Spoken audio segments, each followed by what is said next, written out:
In today's video, we're going to take a quick look at how you can multiply numbers in Excel. So what we're going to do is we're going to use these four examples: 10 and 5, 44 and 2, 29 and 18, and 100 and 150, and multiply them out to get an answer. So to start off, we need to select the cell where we want the answer, and then we're going to put equals, and then we're going to select one of these numbers. And remember, with multiplication, it won't make any difference which order you do, whether we do this number first or this number first. So we're going to just go with this number in A2, do times, which is the little asterisk symbol. Then we're going to select the next number, which we're timesing by, so the number in B2, hit enter, and we get our answer of 50. So 10 times 5 equals 50.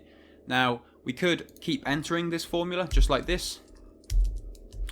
However, this is a bit slow, so the best thing to do once you've got the formula that you want, providing everything is set up correctly, is just to drag it down like this, and you'll get your answer just like that. So these two are being timesed here, and if we click here, double click in, these two are also being timesed to get the answer of 15,000. So that's just a quick example of how you can multiply numbers in Excel, and hopefully you see just how quickly and easily it can be done.